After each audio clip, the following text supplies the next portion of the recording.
أعوذ بالله من الشيطان الرجيم. بسم الله الرحمن الرحيم. الذين آتيناهم الكتاب يتلونه حق تلاوته أولئك يؤمنون به ومن يكفر به فأولئك هم الخاسرون. وعن أبي هريرة رضي الله عنه قال قال رسول الله صلى الله عليه وسلم: لا حسد إلا في اثنتين: رجل علمه القرآن فهو يتلوه آناء الليل وآناء النهار فسمعه جار له فقال: ليتني أوتيت مثل ما أوتي فلان فعملت مثل ما يعمل. ورجل آتاه الله مالا فهو يهلكه في الحق فقال رجل: ليتني أوتيت مثل ما أوتي فلان فعملت مثل ما يعمل. رواہ البخاری. سیاسی نفرتوں کی آگ اس کو کیا جلائے گی؟ یہ قرآن کاغذ پہ نہیں سینوں پہ لکھا ہے.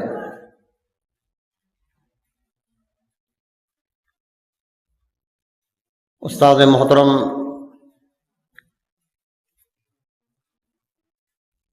مولانا حسن جمیل صاحب مدنی حفظہ اللہ، امیر ضلعی جمعیت اہل حدیث بنارس،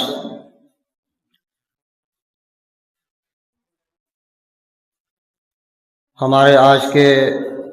مہمان خطیب حافظ عطاء الرحمن مدنی حفظہ اللہ، اور اسٹیج پر تشریف فرما علماء کرام، سامعین حضرات، بزرگوں، بھائیوں، نوجوانوں اور عزیزوں، پردہ نشین مائیں اور بہنیں، عزیزان ملت اسلامیہ، ابھی تک آپ بہت پرمغز، مدلل، بصیرت افروز خطاب سماعت فرما رہے تھے. عظمت قرآن، حفاظ قرآن،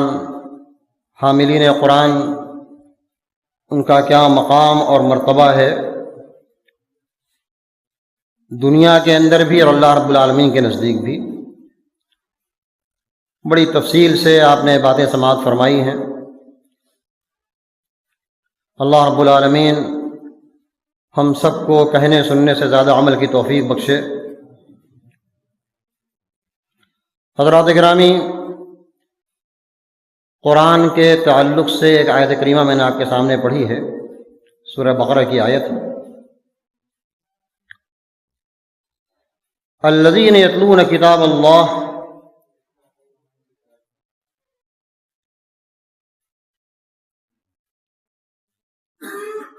جو لوگ اللہ رب العالمین کے کتاب کی تلاوت کرتے ہیں. الذین یتلون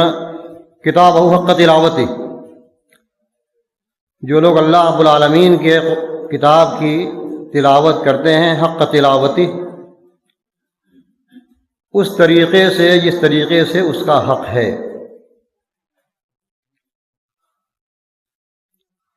تلاوت کا کیا حق ہے؟ ہم میں سے ہر ایک شخص تلاوت کرتا ہے. ابھی آپ کے سامنے حافظ صاحب نے تفصیل سے بتایا کہ قرآن کے حقوق میں سے ہے کہ قرآن کی تلاوت کی جائے، اس کو پڑھا جائے، دوسروں سے سنا جائے، اس پر عمل کیا جائے، اس کو پہنچایا جائے، تمام چیزیں.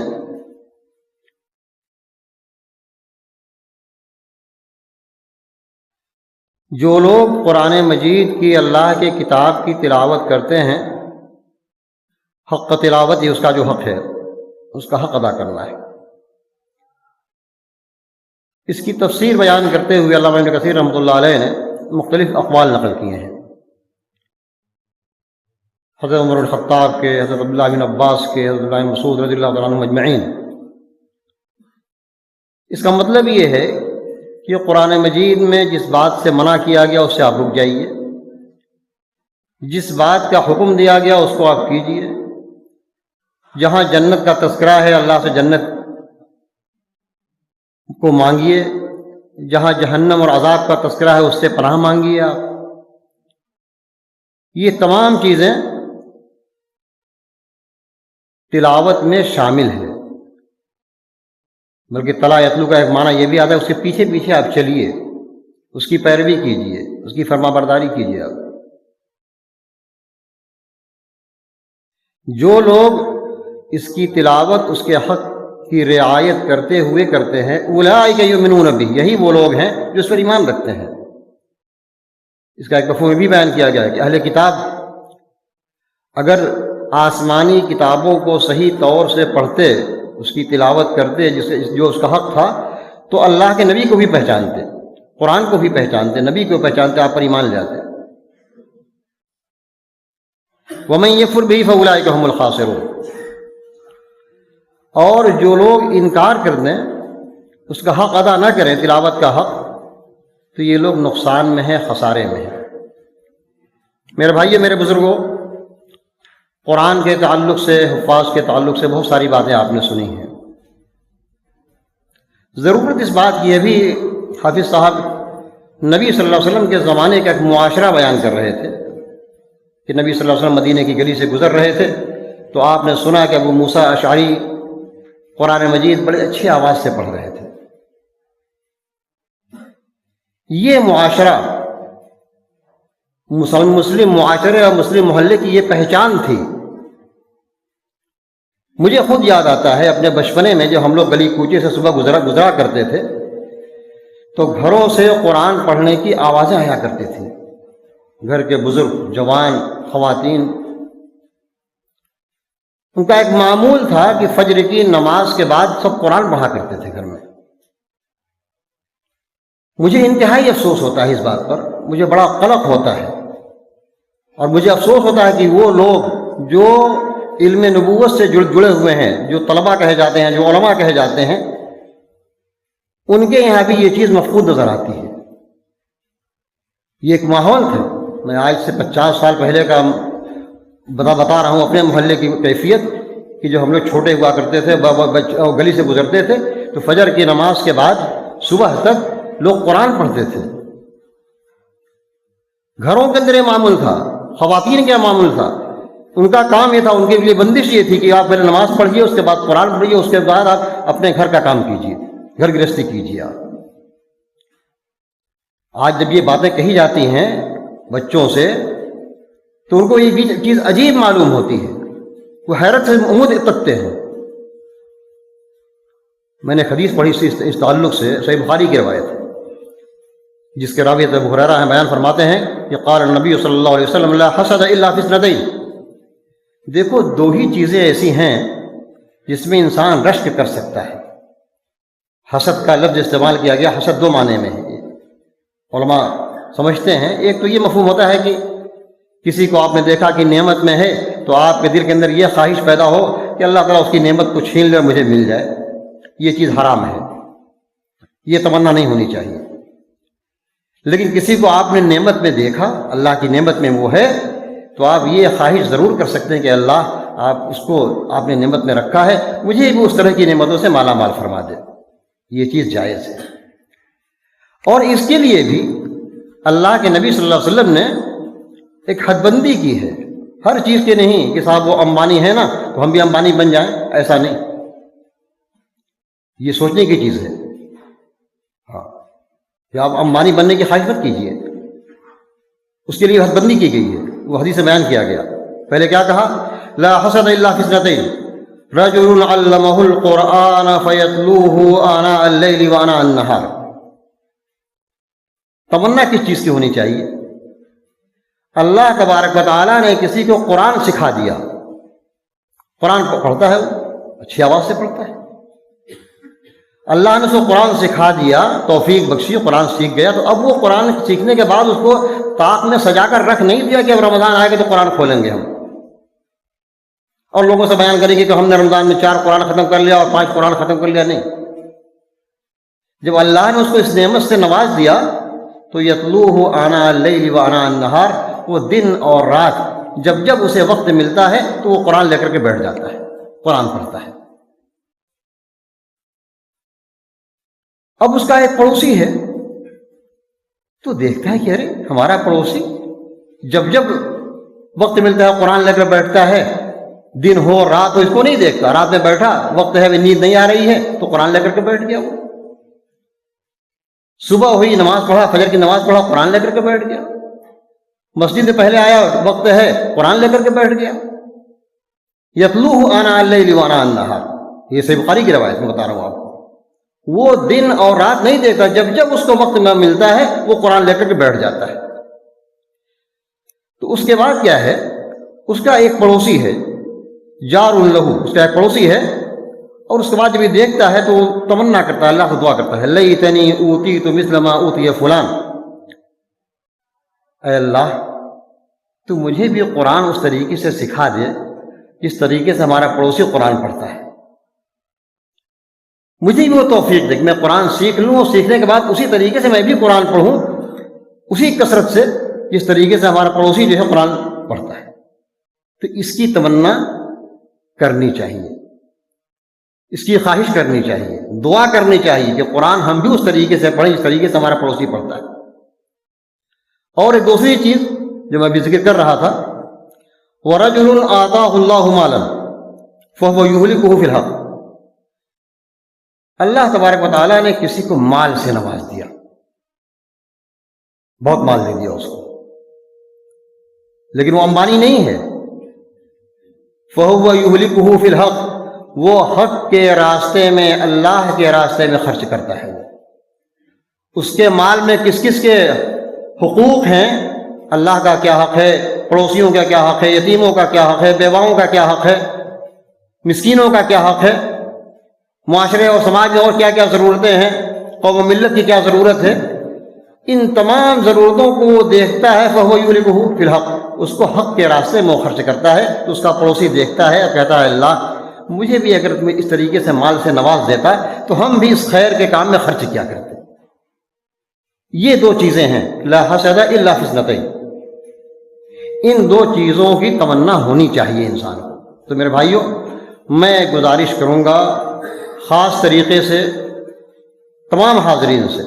ان طلباء کے علاوہ بھی، کہ ہم لوگ اپنے آپ کو قرآن سے جوڑیں۔ علامہ اقبال نے بہت پہلے کہا تھا کہ وہ زمانے میں معزز تھے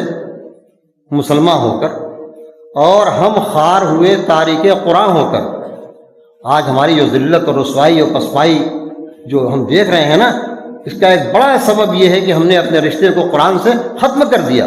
آپ اسلاف کے اقوال کو پڑھیے قرآن کے تعلق سے، کہ قرآن سے جڑنے سے انسان کتنا مضبوط ہوتا ہے، روحانی طور پر بھی اور معنوی طور پر بھی اور ظاہری طور پر بھی وہ کتنا مضبوط ہو جاتا ہے۔ اگر آپ قرآن سے اپنے آپ کو جوڑیے تو آپ ابھی مولانا بتا رہے تھے نا کہ جو طلباء قرآن حفظ کر لیتے ہیں تو ان کے لیے اور علوم حاصل کرنا بڑا آسان ہو جاتا ہے۔ انہوں نے اپنے تجربات کی روشنی بتایا، اللہ نے ان کو عالم کے ساتھ ساتھ حافظ بھی بنایا ہے، اس لیے وہیں اس کا اچھا تجربہ ہے۔ میرے بھائی، میرے بزرگوں، ایک چیز میں اپنے طلباء سے کہوں گا، یہ طلباء ماشاءاللہ جو فارغ ہو گئے ہیں یا جو پڑھتے ہوئے ہیں، اور اس کے بعد میں ایک بات اور بھی اس مدرسے کے تعلق سے، اس ہمارے استاد محترم مولانا سمیع صاحب تشریف فرما ہے، ان کی موجودگی میں ایک بات اور عرض کرنا چاہتا ہوں اور بات ختم کروں گا۔ عزیز طلباء، آپ کا بڑا مقام ہے بھی مولانا نے بتایا، اور میں عام طریقے سے کہتا ہوں کہ جنت میں اگر کسی کو اللہ رب العالمین نے یہ اختیار دے رکھا ہے کہ وہ اپنی مرضی سے اپنا مقام بنائے، اپنے جگہ کا انتخاب کرے، یہ چیز صرف حفاظ کرام کے لیے ہے۔ مولانا وہ حدیث سنا رہے تھے، اسی کا آخری ٹکڑا یہ تھا کہ اقرا ورتل کما کنت ترتل فی الدنیا، ہے نا، کہ جنت میں جب اللہ تعالیٰ داخل کرے گا حفاظ کرام کو تو کہے گا کہ تم قرآن پڑھتے جاؤ، پڑھتے جاؤ، پڑھتے جاؤ اور اوپر چڑھتے جاؤ جنت کے اندر، اور جس طریقے سے دنیا میں ٹھہر ٹھہر کر کے اچھے انداز میں قرآن پڑھتے تھے نا، ویسے ہی اطمینان سے قرآن پڑھتے پڑھتے پڑھتے پڑھتے چلے جاؤ جنت میں، جہاں جا کر کے رکو گے پڑھتے پڑھتے وہاں تمہارا مقام ہوگا۔ اس طرح کا اختیار اور یہ شرف، یہ سعادت میں نہیں سمجھتا کہ کسی اور کو حاصل ہے۔ ایک چیز طلباء کے اندر یہ مسئلہ ہوتا ہے کہ اب یہ چھٹی ہو رہی ہے نا، آپ جب گھر جائیں گے، رمضان کا مہینہ آئے گا انشاءاللہ، تراویح بھی پڑھائیں گے آپ، تو آپ کے اندر یہ ہماری ذمہ داری یہ ہے اور معاشرے اور سماج کی ذمہ داری ہے کہ آپ کو وہ مقام دے جو آپ کا مقام ہونا چاہیے، جیسا کہ ابھی مولانا عرض کر رہے تھے۔ لیکن آپ کے اندر تواضع ہونا چاہیے، آپ کے اندر انکساری ہونی چاہیے۔ آپ جب گھر جائیں تو آپ کے والدین ہیں، آپ کے ماں اور باپ، ان کا جو مقام ہے اس کو آپ پہچانیے۔ آپ کے اندر یہ نہیں ہونا چاہیے میں صاحب تو بنارس سے پڑھ کر کے آیا ہوں، اب تو میں حافظ جی ہو گیا اور ابا اماں اور اماں ہم سے اس طرح سے بات کرتے ہیں، ایسا نہیں ہونا چاہیے۔ میں آپ کو ایک بڑے عالم کا حوالہ دوں آپ کو، حیوہ ابن شریح، یہ طبع تابعی ہیں، بہت بڑے عالم، بڑے مفسر، بڑے فقیہ تھے یہ،